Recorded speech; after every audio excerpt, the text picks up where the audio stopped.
What's going on, everybody? I am down here in my basement, not my parents' basement, where I will be on Thursday night when I land in Colorado, go crash at my parents' crib in Monument, because I'm going to be out there for the Colorado Live Showcase. And today on the Utah High School Hoops podcast, we are going to be talking to Coach Brian Burton. Brian is, I got to ask him on the other side of the intro, one of or the organizer of the event. But I'm excited to hear about the history of it, what he's excited about for this year, look, some new things happening with the format, and we'll probably just talk about basketball because it's a basketball podcast, and that's what we do. Let's get going.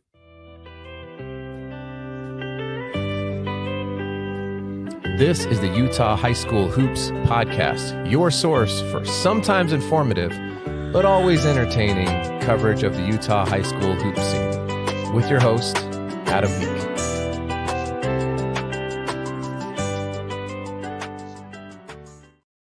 Now, Brian, I don't know if you saw on Twitter, but our mutual friend Brandon over at JUCO Advocate, when I said, will Brandon wear his Liberty Lancer letter jacket, said we can't fit in our letter jackets. That's awesome. And I was like, and he fits. It fits. Let's go. Let's go. Man, I probably have to actually. It looks good on you too, by the way.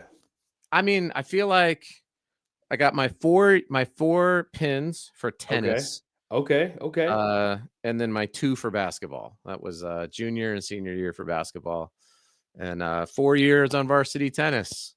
Yeah. It was pretty fun. I'm going to sweat so bad if I keep these things are warm. They're warm for a reason. And in Colorado, it probably paid a lot of dividends when you were an athlete. You know, it was great. And then when I went to Colorado State, I actually this was like a big moment in my life when I tell people I realized nobody cared about my letter jacket anymore. Because like Monument, at least in the 90s, like my parents moved there in 1982. And then they still live in the same house that they moved in 1982.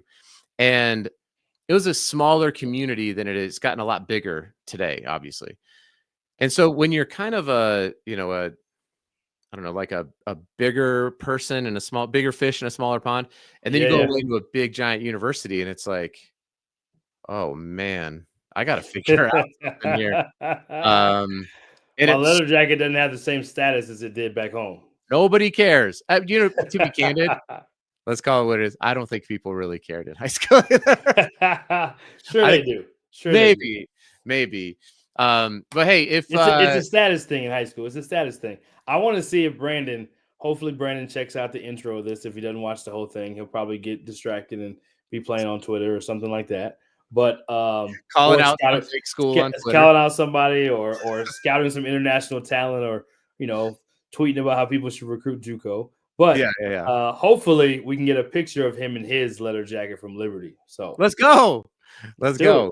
You got to bring it. And if he can track down Dante Richardson, then the 3 of us. I don't know if you remember Dante Richardson. I don't. Okay, so this dude sounds like a player. He was nasty.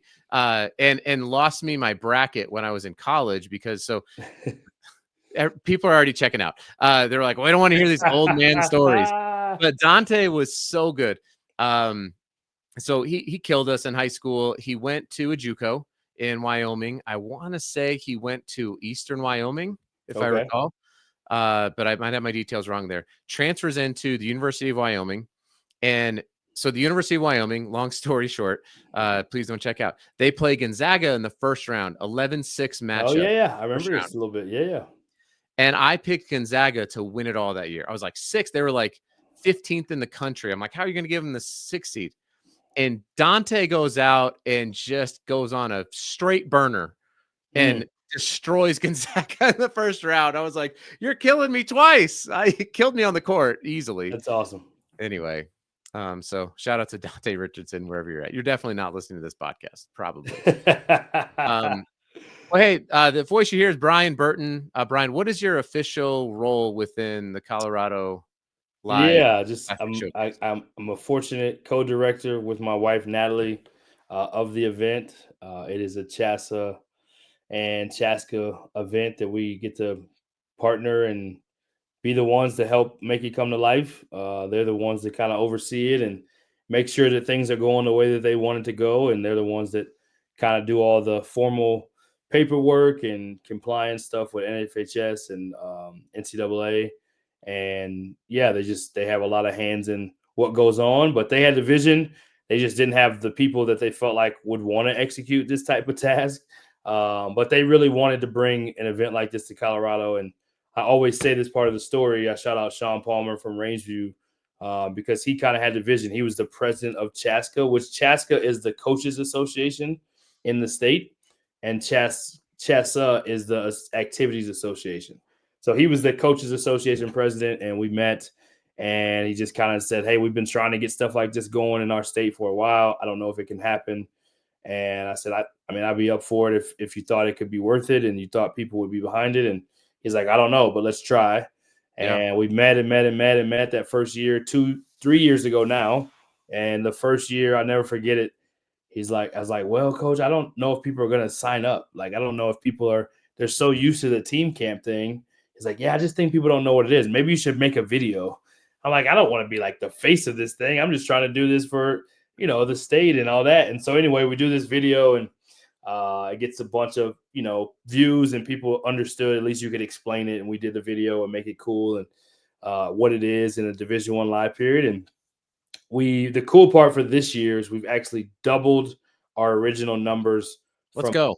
Both events. So we went 40 girls teams the first year. We were right at 80 this year. And then we had 70 boys teams, and we're right at 140 this year, which is pretty wild. That's crazy. Yeah. Well, huge congratulations. I know last year when I traveled out there with Judge, so there was Judge and Skyridge. And even Coach Sanion hit me up. He's like, do you know anything about this? And I think I actually texted Brandon. I was like, oh, nice. Because he's kind of my go-to. Like, yeah, it's a good go-to or not. Yeah. And he's like, oh yeah, this is super legit. And I was like, all right. And I think last year was the same weekend as Section 7. It was. Like it was. And obviously this year it's a bit staggered, but I was super impressed. And I've been to too many AAU tournaments. Right. Count. When you have a son in it, for sure. Yeah. And obviously high school events and team camps and stuff. And I think that they all have their own little purpose.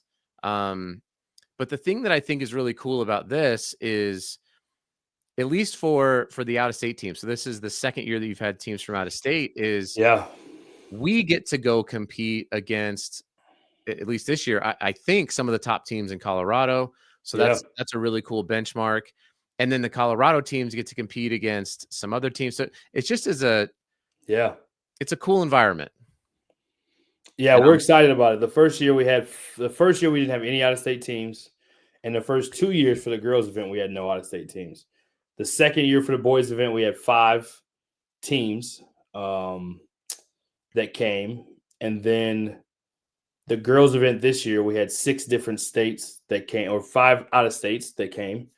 And then this year for the boys, we actually have 16 teams from out of state. And then we also have probably we have 45 individual players total playing in the showcase individual division, which means your high school team isn't playing. Hey, we still want to play and get recruited in the live period. We have 45 players signed up, and probably 20 of those, maybe 15 of those are out-of-state kids from Utah, from Wyoming. We have an Oregon, we have an Alaska, we have a Missouri.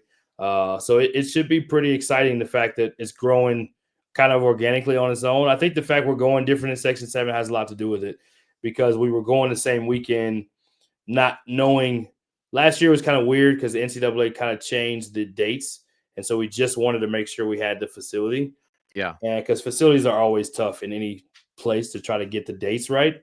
So after last year, the coaches kind of said, hey, if there's any way to go different in Section 7, you could get more state participation and we'll all rally to get out-of-state teams, more or less. And we worked with Section 7 directly. They were gracious enough to kind of help promote the event within their circle of people as well and in their network. So, yeah, we're excited. It's going to be fun. The girls' event was I mean, it was through the roof. We couldn't have imagined that it would ever be at one point wall-to-wall college coaches, an event that people that are from here said has never happened here. To have that kind of energy and environment. One new addition that we're excited about too is this kind of championship Sunday for the boys. It was championship Saturday for the girls because their third day is Saturday. So if you signed up, we actually have 30 championship or bracket games. So basically, you go 2 games and you play. So if you go 2-0, you get to go to a championship bracket game. If you go 1-1, you play another 1-1 team. Mm-hmm. And if you go 0-2, you get a chance to get a win before you go home. But you're playing against somebody more evenly matched, if that makes sense. So that added a lot of fun and a lot more purpose to the buildup of the event rather than just like, hey, we know who we play. Because what happened last year, and I'm sure you can relate to this, like we felt like after the fact, the Judge Memorial Ralston Valley game was kind of like the highlight of the weekend, but it happened on day 2. Yeah. So everybody's like, well, what's going to happen on day 3? So we ended up changing a matchup or two just to kind of try to give a little different feel. And I think Judge had to go earlier because they were getting back, and we didn't factor that in. First time we had out-of-state teams. And then Ralston Valley had gone 3-0 the year before. We're like, well, we got to try to give these guys something before they leave. And then they did what they're supposed to do. They kind of ran the table and did very well. But this year we're excited. Yeah, we're very good. And they're back. They'll be good again. And they just had a good Section 7 event themselves. And so anyway, the cool part is like playing for something on Sunday makes it even more cool. And then sometimes when a lot of college coaches come in on Sunday because they're coming from other events or they're just in for that one day, it also gives them something to kind of see some of the bigger matchups. So we're excited about that. Yeah, that's awesome. And so from Utah, I'm trying to go. I should have had notes, but we got Judge, Cedar Valley, Bingham, Cypress, and Pleasant Grove. Yep. Are those the 5? I got them on my phone, I'm sure. And then there's is there 5? I think there's 5 or 6. I don't remember. Yeah, I think that's spot on. Forgive me if I'm missing somebody. We're gonna look this up on the telephone. We have another 4 from Arizona, and then we have New Mexico, La Cueva, yes. And then we have Scottsbluff from Nebraska. We have Laramie from Wyoming. I think that might be the teams that are from out of state. We had a team from Alaska, the Colony. Unfortunately, they had to back out the last minute. They had some injuries to where their roster wasn't going to be competitive enough. So they pulled out actually just yesterday, unfortunately. But even the thought of like somebody from Alaska wanting to come as a team. But we do have an individual young man from Alaska. So he's got a 40-inch vertical. He's playing on the Blue Showcase team. So he'll be exciting to watch and probably provide some highlights for all of us, hopefully. And Alaska's got some hoopers. Yeah, Trajan Langdon came from Alaska. That's who I think of. Old Duke Blue Devil, national champion, and he's the front office of the Cavs, he's right? GM now. I was gonna say I think for the Cavs, or he was for New Orleans, so he may be in the Cavs now. So yeah, pretty. Maybe he's with New Orleans. I can't remember either, but yeah, he was phenomenal. Yeah, pretty cool to think that. I think the card is coolest for us is just that we never lived in Colorado. We ended up here in the pandemic, and I coached college basketball for almost 20 years. My wife coached college volleyball. We're just like in this rat race, and then the pandemic happens and slows everybody down. And we get pregnant. My youngest, we found out was going to probably have special needs, and it was like, okay, what are we doing here? Do we know? We don't know. If I got to give up college basketball, you don't have to do this alone. Was kind of my plea to my wife. And we prayed about it and decided to like just trust God on it. And my youngest has Down syndrome and she's downright perfect. She gives us the real purpose for what we're doing in life. And she's the secret weapon, I call her, for our whole everything. And then next thing you know, we're just getting involved in what we know.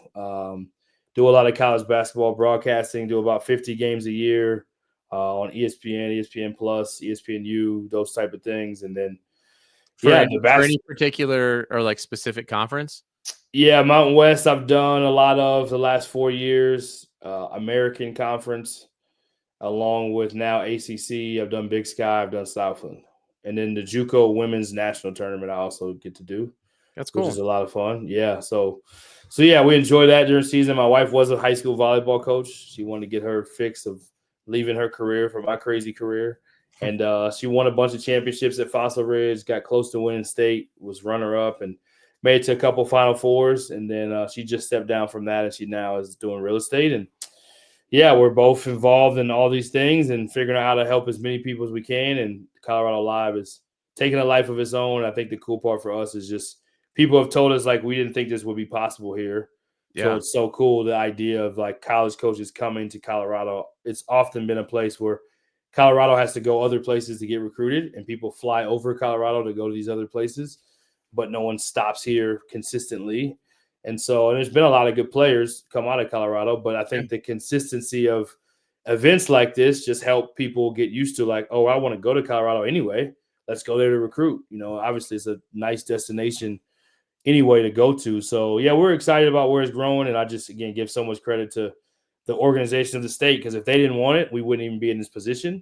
And they really want Colorado basketball to be celebrated and want the opportunities for student athletes. So we're excited to now get more states. So anyone from Utah watching, we'd love to have you. Anyone from anywhere else, we want to do as best we can to host out-of-state teams and make it a fun place to come.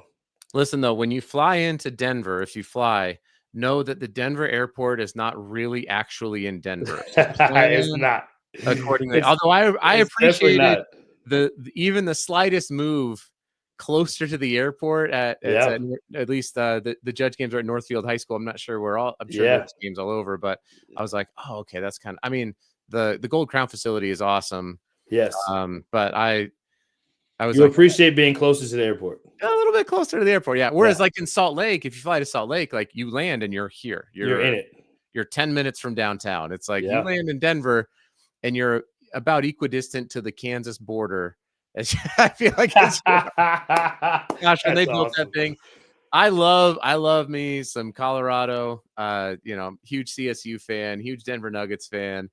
I am not a fan of the Denver airport. It's a lot going on there.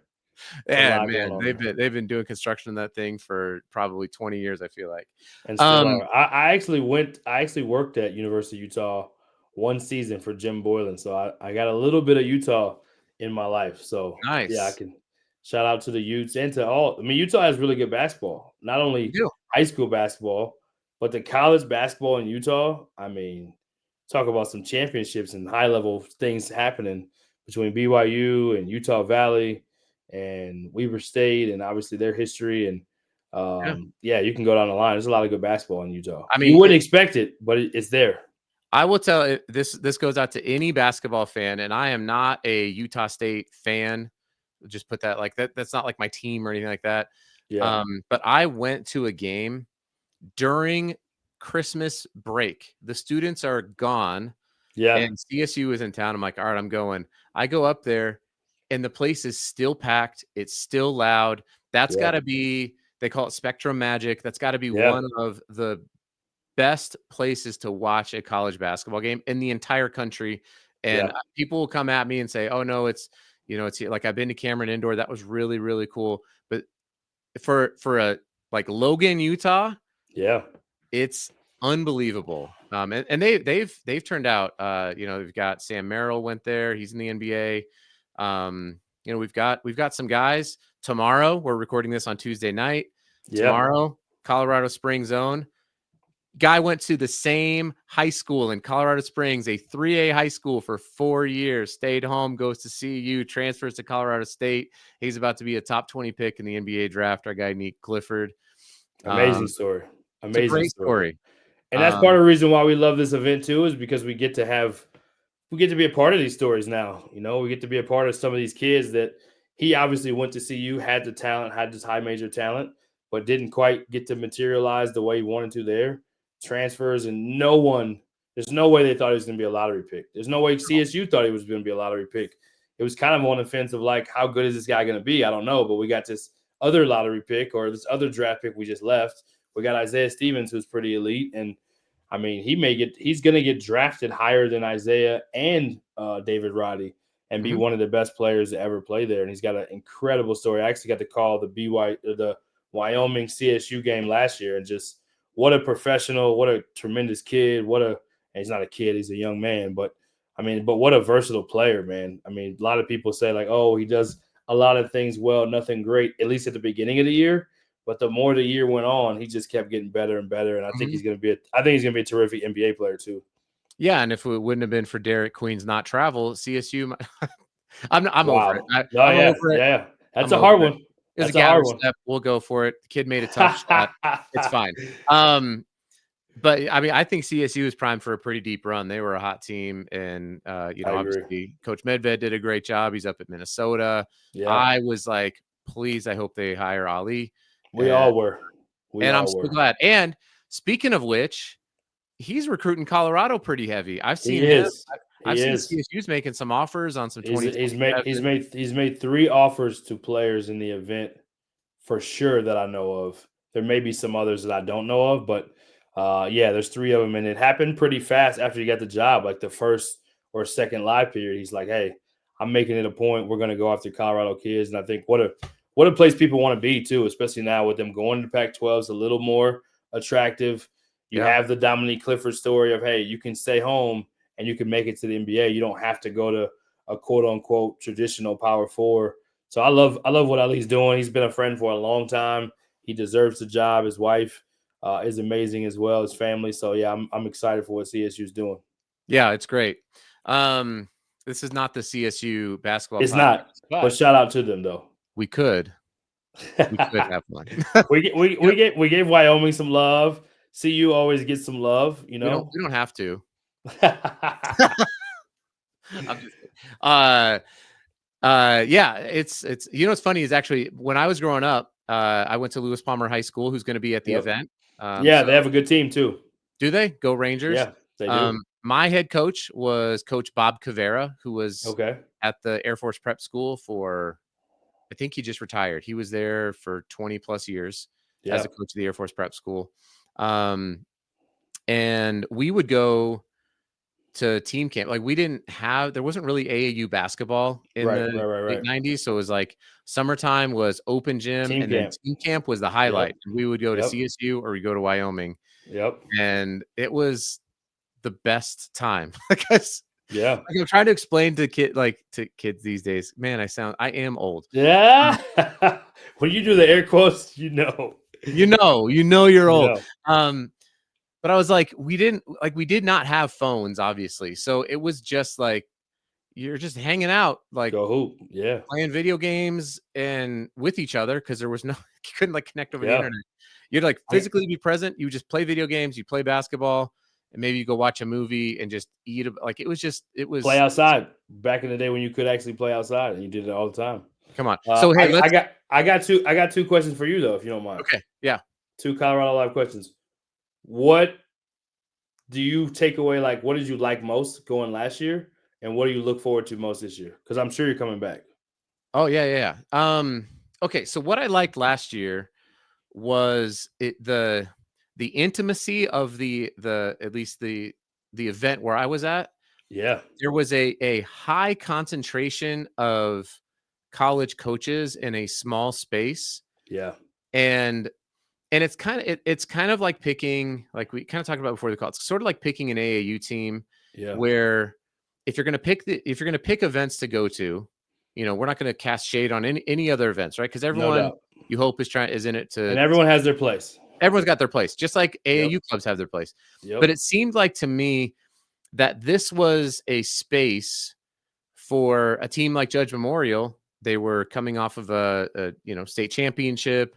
Yeah. And they were it was kind of this intriguing team because there was only 2 Utah teams. Yeah. And so it was cool to see just a lot of coaches there, not only watching Judge, but watching other teams. Like that to me was, and it wasn't just like, oh, they're just milling around. There was notebooks out.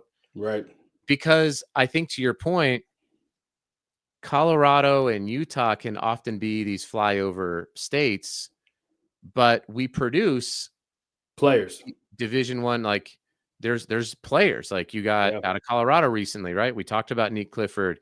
Dalton Connect grew up in Colorado. Derek White is about to go he's going to earn a lot of money potentially And Chauncey Billups is from here. well, yeah, I mean, I wasn't going to go all the way back, but Yeah.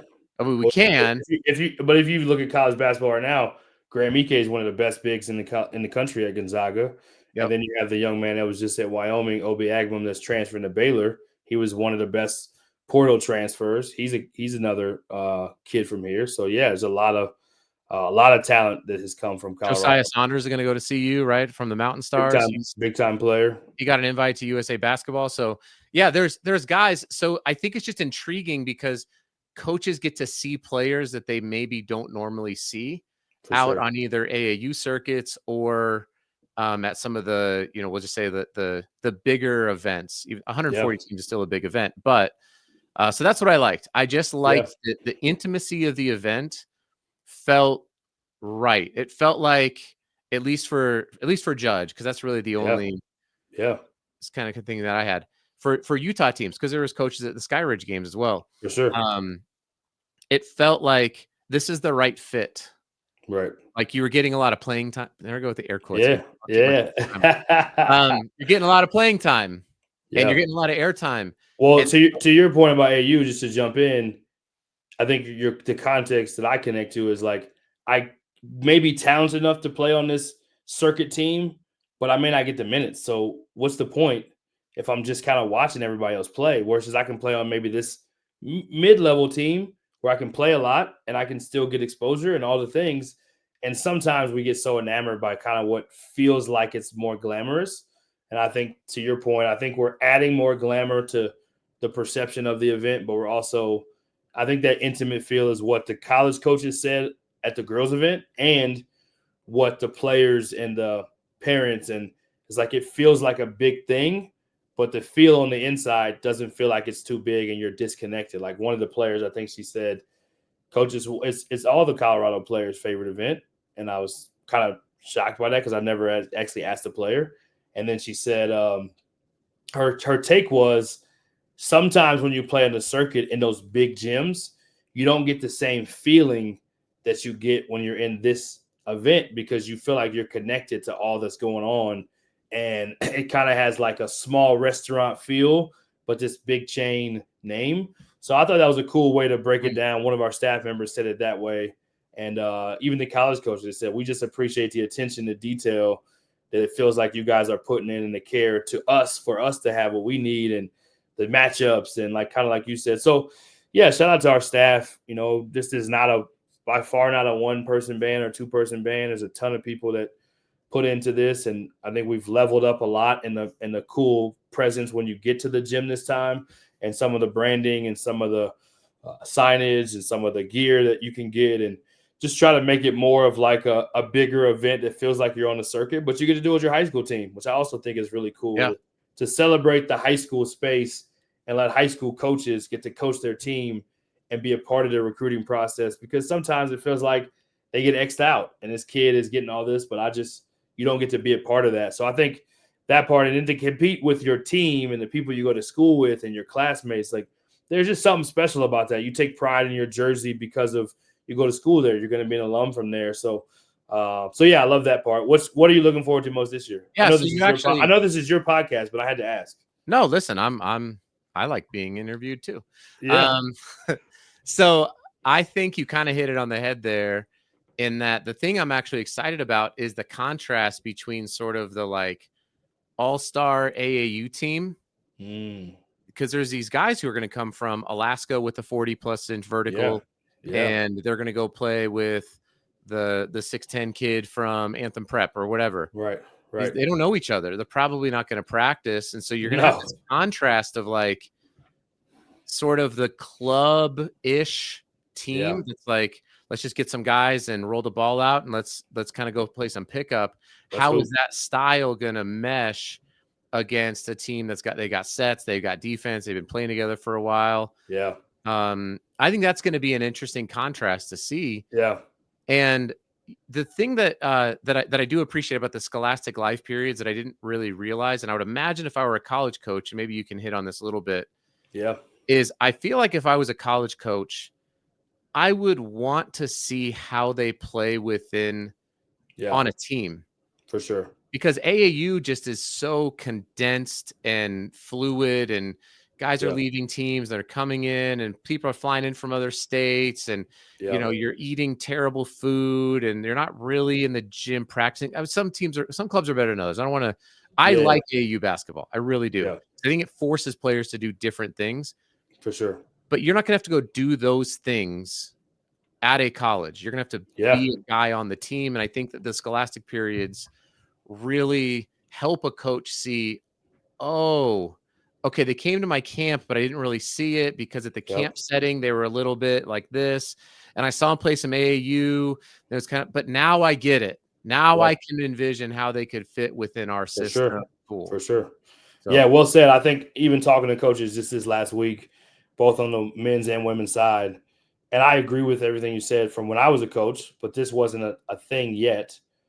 But I think what coaches do love is the idea of seeing you with your high school team, with sets, with a system, whether you have sets or not, you have a system and you've been coached in the year and in the summer. Like in Colorado, they actually practice just like they practice during the season. They get the whole month of June to practice and host practices. In Texas, it's not like that. You get to coach your team at the event, but you don't get to have practice. It's not allowed.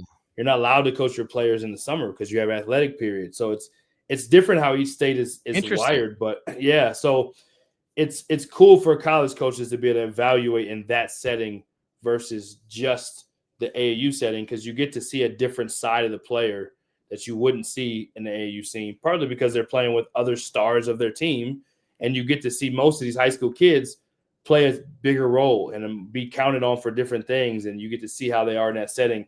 And I think it's a great thing the NCAA has done. I don't think many people celebrate the NCAA for many reasons for different facets of things, but this one is one out of the 5 live periods on the boys' side, 2 of them are scholastic. So I think they're trying to balance it a little bit better, have more people involved in the recruiting process and not just give it to the summer. So give a lot of credit there. And I'm excited about the element too. We've never had this many teams. The most we've ever had is 1. And so we wanted to grow this space because that's the place where you can kind of get more players that may not be in this setting where their high school team's going to play and they still want to play. And at the end of the day, college coaches are coming to see good players, and they don't care if they're on this team or that team. And credit to Judge for wanting to play against a showcase team. We asked for permission, like, hey, is this something you'd be comfortable with? And of course, coach is like, yeah, we want the smoke. Oh man, we want it. Last year we went to Wasatch Academy. Ah, nice. And I will tell you, it was one of the watching the Judge boys go play. They're playing Isaiah Harwell, they're playing Junior County, like they're playing these high major D1 and I think in Isaiah and Junior's case, potential NBA draft picks. Yeah. And it was like, it was a close game at halftime. And the boys were kind of like, I don't like a coach that says, no, we don't want it. Who cares if you lose by 50 or 60? Play. Just go play. Just go play. The Bulls beat the Jazz by 60 points in the 1998 NBA Finals. And an NBA Finals game, they won a game by 60. It happens. Right. Just go play the game. No one's going to care. 100%. Well, hey, Brian, I wanted to kind of end this a little bit the way we started by because you mentioned like coaches want to see kind of a different side of a player and see a player on their team. And so I found, because my mom kept everything, I found I told you I had some surprises. This is my my yearbook from 1999. Wow. And let me see if I can. There's what number? I was 21. 21 on the end. Okay. On the end, yep. And feeling good about yourself. Had the fake flex, like while you hold it behind you, you had the flex going. We have to, and then they put in black and white. It's like, come on. But a name in here that's still actively involved in Colorado high school basketball. So my good friend, who I still keep in touch with a lot of these guys, by the way, which is really cool about basketball. So senior cool. Sean Phillips, who's a good friend of mine, stepped up and became a strong floor leader as well as a strong 3-point shooter. He tied, wait for it, Nick Mayer. Do you know Nick Mayer? I don't know Nick Mayer. He is the head coach down at the other monument, Palmer Ridge. He's Okay. he's the boys Nice. basketball coach. I think they have a player on one of the showcase teams. He tied Nick Mayer's record for most 3-point shots when he hit 7 in a game. Josh Mann barely missed tying Pat Garrity's record. Remember Pat? That's a big deal. Orlando Magic, number 8, Notre That was a Dame. big deal. Yeah. Josh Mann, shout out Josh Mann. He had 42 points in a game our Sheesh. senior year. And then look at this. Check this out. This is so terrible. But here's the senior picture, Brian. Let's see what we got. Are we wearing a tie? And the suspenders. Yo, that's next level. That's next level. The matching tie with the suspenders. That's Dude, I don't know high level. Yeah. But why you were winning with that picture back in the day. Bro, why are these things kept? Why do I still have my student ID? That's incredible. Why are they still alive? Incredible. These things are almost 30 years old. Well, anyway, hey, to the players who are going to be going out there someday in 26 years, hopefully you're sitting around talking about basketball and you get to go watch your old high school play. I don't know. I think it's fun. I try not to take myself too seriously, but for sure. I'm so excited for the event. I think you're going to like a lot of the Utah teams that are out there. Yeah, we're excited to have them. Bingham's got some players. They got a kid who plays with the Utah Prospects and Luke West. They got a young man that has a Division I offer from Utah Tech, I believe. That's Luke West. He is an absolute just walking bucket of a player. Cypress is a gritty team. I'm excited they're going to be out there. Cool story there. My 1 year at Utah, guess who was on the team I got to coach? Tell me. Smith. Oh, that's awesome. Coach. Yeah, so that's a former player. So it's actually cool. And shout out to you and our guy coach. Yep, Sanyan, to be able to, you guys really helped promote it last year that like, hey, this is something that we co-sign, we get behind, we're going back. Like, you should come, more Utah teams should come. And obviously our social media team did a good job kind of rallying behind that too. But yeah, I mean, credit to the word spreading because we have some really good Utah teams coming. And Trey called me literally right after the event was over. It's like, how do we get it next year? What do we need to do? I was like, Trey, if you say you're coming, we're gonna make it happen, man. Your family. Yeah. What are you talking about? So we're really excited. I've known they got a kid named Coley Facita who I've known for a long time. He's a lefty. He's a highlight film. So nice. It's going to be a lot of fun. Pleasant Grove has a bunch of guys. One of my favorite players in Utah who casting no shade on Prep Hoops. Yeah. But Prep Hoops Utah has him unranked. And and I think he is an absolute steal of a basketball player at the next level. He's 6'9". His name's Cooper Crockett. I've loved watching him play over the last few years. So nice. And they got Jackson Brown and they've got some dudes. They've got some guys with some D1 offers as well. I believe Brennan. I can't remember. This is why I have to have notes. But it's going to be a great event. I'm definitely excited. Get back to Colorado. I got some work to do, and then I'm just going to be watching some basketball. So, are you going to wear anything Lewis Palmer? That's the question. I have one thing left. You can't wear the leather jacket. It's too hot. I'm just checking. That sounds like a bet because I will 1,000% wear it to an LP game. You know, that would be worth it. Fine. Just for the photo op. It's worth it for the photo op and just to say, I'm gonna do it for the gram, Brian. You gotta do it for the culture. Gotta do it for the culture. Gotta do it for the LP culture. You gotta do it. Gosh, the monument culture. You gotta do it. You should have at least one of your cards. Maybe not both, but at least one of the ID cards with it. Gotta do it, man. Is that what you're gonna make me show to get in? I mean, it should be. It should be. And you're coming as media, so it's like, you got to show your ID. I got to show my ID. It's like no license, only school ID, sir. Gotta bring. You know, I bet my parents have some old Lewis Palmer T-shirt. Almost, actually, guaranteed they still have some LP gear. So gotta have it. I'm taking a picture with you in it. You got to get the photo op first, but second, I'm getting in the picture with you for that. Count me in. Let's make it happen. Brian, I appreciate you. I'm getting a phone call that I was not expecting to get. So we're going to wrap this up. We've been going over 40 minutes. That's amazing. It's like the longest podcast we've had. I appreciate you. Thank you, really sir. Excited. We'll definitely connect up and lots of photo ops. Yes. Bring the ID. Okay. I'll bring See the you soon. ideas. Thanks again. Thanks.